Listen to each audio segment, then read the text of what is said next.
Quand on laisse l'eau dans la citerne, elle devient stagnante. Et ça se remplit de grenouilles, de lézards et de serpents. Nous, on appelait ça des têtards, des tout-petits. Je ne sais pas si ce ne sont pas des parasites, je n'arrive pas, je ne sais pas comment vous appelleriez ça. Mais c'est quelque chose qui se retrouve dans l'eau qu'on appelait des têtards. Vous savez ce que c'est? Combien savent de quoi je parle? Oh, mais bien sûr, vous les campagnards, vous le savez tous. La stagnation s'installe partout là-dedans. Et alors, ces amateurs de stagnation viennent avec. En fait, c'est à cause de la stagnation qu'ils se retrouvent là. C'est à cause de la stagnation, c'est ce qui y attire l'animal qui aime les choses stagnantes. Cela ressemble vraiment beaucoup à nos églises aujourd'hui. Je pense que nous avons abandonné un des grands péchés que l'Église a commis aujourd'hui, exactement comme Israël à l'époque. Ils l'ont abandonné, lui, la source d'eau vive. Ils se sont creusés des citernes faites de mains d'hommes.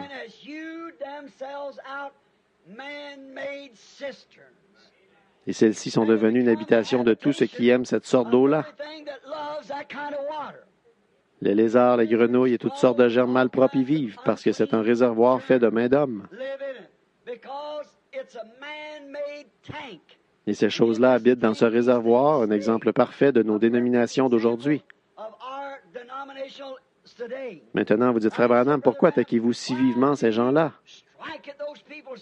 On devrait attaquer ça. Il faut attaquer ça.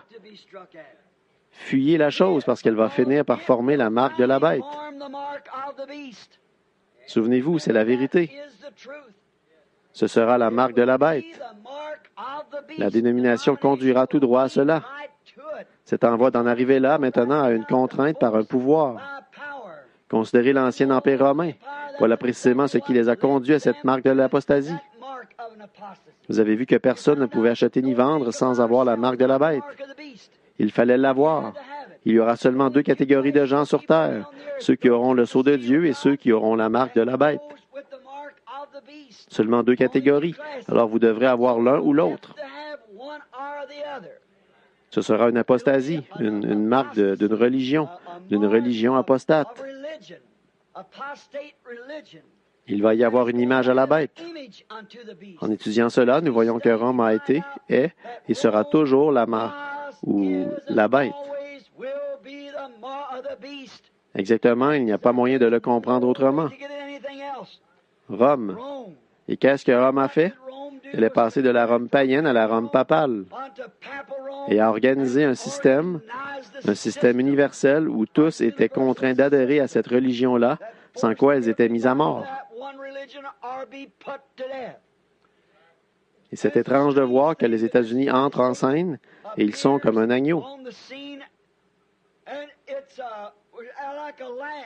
Il y a un agneau avec 2 petites cornes, les droits civils et ecclésiastiques. Et au bout d'un moment, alors qu'il avait été un agneau, nous voyons qu'ensuite il parlait comme un dragon et qu'il exerçait toute l'autorité que le dragon avait eue avant lui.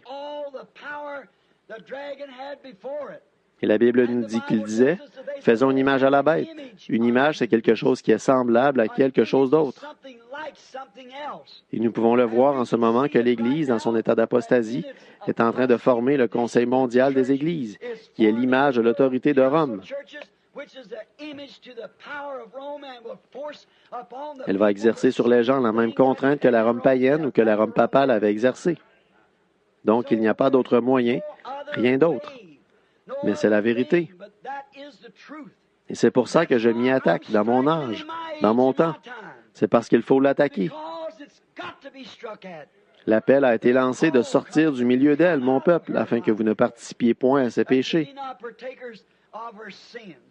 Donc, je compare cela à ces citernes sales, souillées. Il est la source de la vie. Il est l'eau vive. Et les hommes l'abandonnent pour se creuser des citernes qui ne peuvent recueillir que la saleté.